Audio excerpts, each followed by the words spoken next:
নিরঙ্কুশ সংখ্যাগরিষ্ঠতা নিয়ে সরকার গঠনের পথে বাংলাদেশ জাতীয়তাবাদী দল বিএনপি।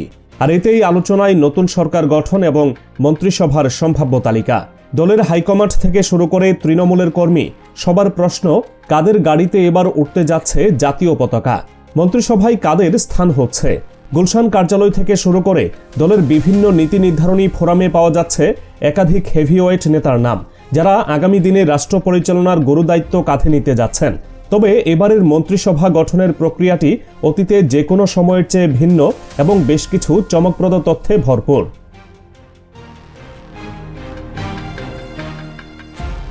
নতুন বাংলাদেশের প্রধানমন্ত্রী হিসেবে তারেক রহমানের দায়িত্ব গ্রহণ নিয়ে আর কোনো সন্দেহ নেই। প্রথমবারের মতো সরাসরি সংসদ নির্বাচনে অংশ নিয়ে বিজয়ী হওয়ার মধ্য দিয়ে তিনি সরকার প্রধানের পদে আসীন হচ্ছেন, এটা নিশ্চিত। তবে প্রধানমন্ত্রীর পরেই যে পদগুলো নিয়ে সবচেয়ে জটিল সমীকরণ মেলাতে হচ্ছে তা হল রাষ্ট্রপতি, স্পিকার এবং উচ্চকক্ষের প্রতিনিধি নির্বাচন।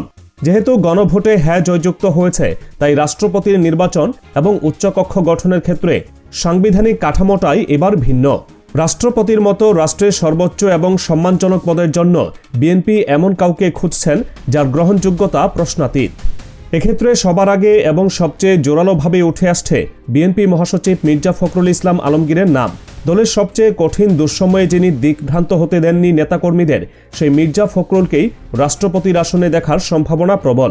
এই দৌড়ে পিছিয়ে নেই দলের আরেক প্রবীণ ও সজ্জন রাজনীতিবিদ ডক্টর মঈন খান এবং খন্দকার মোশাররফ হোসেন। একই সঙ্গে স্পিকার এবং উচ্চকক্ষের প্রতিনিধি হিসেবে শ্রমিক রাজনীতির অভিজ্ঞ মুখ নজরুল ইসলাম খানের নামও অত্যন্ত গুরুত্বের সঙ্গে টেবিলে রয়েছে। দলের হাইকমান্ড চাইছে রাষ্ট্রের এই স্তম্ভগুলোতে যেন অভিজ্ঞতা এবং প্রজ্ঞার কোনো ঘাটতি না থাকে।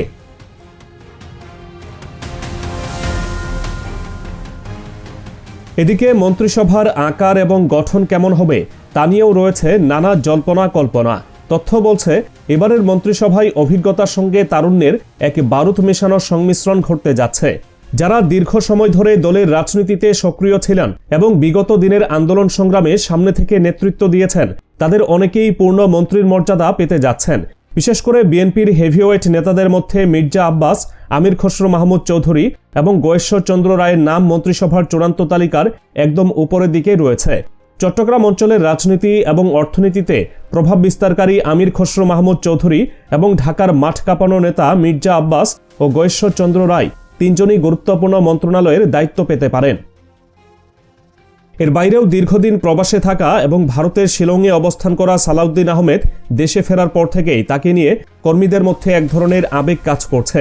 বিশ্বস্ত সূত্রগুলো নিশ্চিত করেছে সালাউদ্দিন আহমেদ মন্ত্রিসভায় অত্যন্ত গুরুত্বপূর্ণ কোনো দপ্তরের দায়িত্ব পেতে পারেন। প্রবীণ রাজনীতিবিদ ওসমান ফারুক এবং চিকিৎসকদের নেতা ডাক্তার এজেএম জাহিদ হোসেনের নামও পূর্ণমন্ত্রী হিসেবে আলোচনায় রয়েছে। তবে রাজনীতির মাঠের সবচেয়ে বড় চমক হিসেবে যে নামটি শোনা যাচ্ছে তা হল সাবেক স্বরাষ্ট্র প্রতিমন্ত্রী লুৎফুজ্জামান বাবর। একটি বিশেষ সূত্র থেকে জানা গেছে তার নামও এবারের মন্ত্রিসভার আলোচনায় উঠে এসেছে বেশ জোরে সোরেই।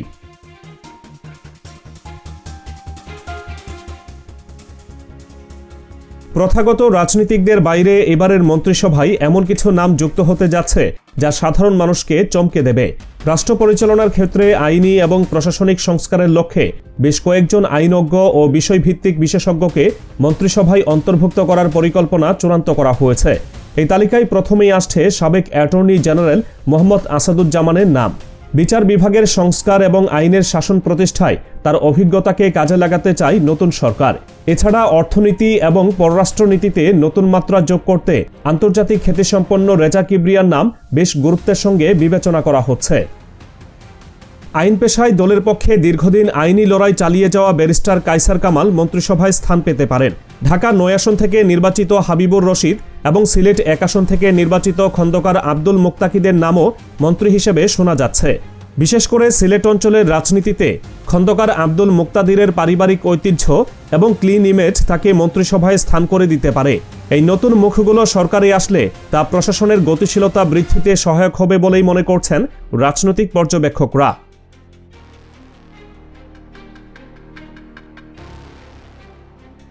বিএনপির ভারপ্রাপ্ত চেয়ারম্যান তারেক রহমান বরাবরই নেতৃত্বে তরুণদের প্রাধান্য দেওয়ার কথা বলে এসেছেন। সেই ধারাবাহিকতায় এবারের মন্ত্রিসভায় একঝাঁক তরুণ তুর্কির উপস্থিতি দেখা যেতে পারে। ছাত্রদল থেকে উঠে আসা এবং রাজপথের লড়াকু সৈনিক হিসেবে পরিচিত শহীদউদ্দিন চৌধুরী এনি মন্ত্রিসভায় স্থান পাওয়ার দৌড়ে অনেকটাই এগিয়ে আছেন। তার দীর্ঘ রাজনৈতিক ক্যারিয়ার এবং সাংগঠনিক দক্ষতা তাকে এই সুযোগ এনে দিতে পারে। তরুণ প্রজন্মের আরেক সেন্সেশন ইশরাক হোসেন। অবিভক্ত ঢাকার সাবেক মেয়র সাদেক হোসেন খোকার ছেলে হিসেবে তার একটি নিজস্ব গ্রহণযোগ্যতা ও জনপ্রিয়তা রয়েছে। তবে ইশরাক হোসেনের মন্ত্রিসভায় থাকার বিষয়টি নির্ভর করছে একটি বিশেষ সমীকরণের উপর। দলীয় প্রধান তারেক রহমান যদি তাকে ঢাকা সিটি কর্পোরেশনের মেয়র হিসেবে বিবেচনা করেন, তবে তাকে মন্ত্রিসভায় দেখা নাও যেতে পারে। সেক্ষেত্রে তিনি নগরপিতার ভূমিকাতেই অবতীর্ণ হবেন।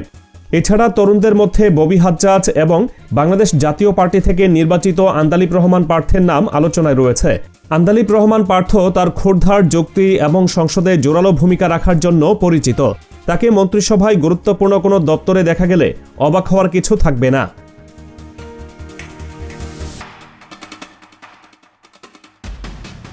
সরকার গঠনের ক্ষেত্রে এবারের সবচেয়ে বড় স্ট্র্যাটেজিক মুভ হল টেকনোক্রেট মন্ত্রীদের অন্তর্ভুক্তি।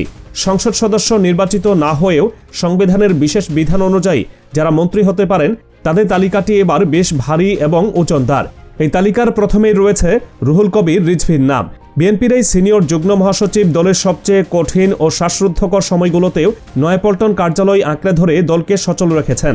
তিনি কখনো এমপি বা মন্ত্রী হননি, কিন্তু এবার তার ত্যাগ, নিষ্ঠা এবং অবিচল অবস্থানের মূল্যায়ন হিসেবে তাকে পূর্ণ মন্ত্রীর পদমর্যাদা দেওয়া হতে পারে বলে দলের ভেতর থেকে জোর গুঞ্জন রয়েছে।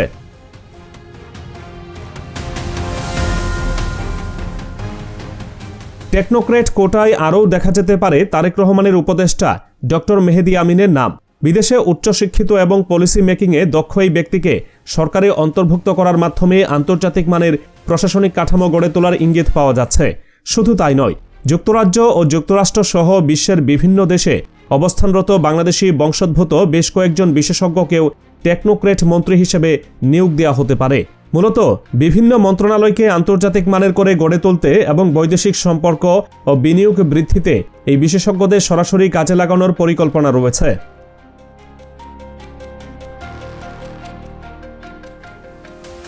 বিএনপি এককভাবে সরকার গঠন করার সক্ষমতা অর্জন করলেও দীর্ঘদিনের জোট শরিকদের অবমূল্যায়ন করা হবে না এমন বার্তা আগেই দেওয়া হয়েছিল। সেই প্রতিশ্রুতির প্রতিফলন দেখা যেতে পারে মন্ত্রিসভা গঠনের সময়। জোটের শরিক দলগুলোর শীর্ষ নেতাদের মধ্যে গণসংহতি আন্দোলনের প্রধান জুনায়েদ সাকির নাম মন্ত্রিসভার আলোচনায় রয়েছে। রাজপথে বিভিন্ন ইস্যুতে সোচ্চার থাকা এই নেতাকে সরকারে নিয়ে আসা হতে পারে। একইভাবে গণ অধিকার পরিষদের নুরুল হক নূরও মন্ত্রী পরিষদে সুযোগ পেতে পারেন। ছাত্র অধিকার আন্দোলন থেকে উঠে আসা নূরের তরুণ প্রজন্মের কাছে বেশ জনপ্রিয়তা রয়েছে। বিএনপি জোটের এই শরিকদের মন্ত্রিসভায় স্থান দেওয়ার মাধ্যমে একটি অন্তর্ভুক্তিমূলক সরকার গঠনের বার্তা দিতে চায় নতুন সরকার। তবে জোটের শরিকরা পূর্ণমন্ত্রীর মর্যাদা পাবেন নাকি প্রতিমন্ত্রী বা উপমন্ত্রী হিসেবে দায়িত্ব পালন করবেন তা এখনও চূড়ান্ত হয়নি। এটি নির্ভর করবে মন্ত্রণালয় বণ্টনের শেষ মুহূর্তের আলোচনার উপর।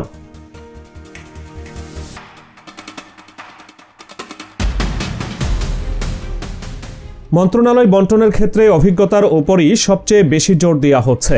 বিএনপির যেসব সিনিয়র নেতা অতীতে বিভিন্ন মন্ত্রণালয় চালানোর অভিজ্ঞতা অর্জন করেছেন তাদেরকেই পূর্ণমন্ত্রীর মর্যাদা দেওয়া হবে বলে জানা গেছে।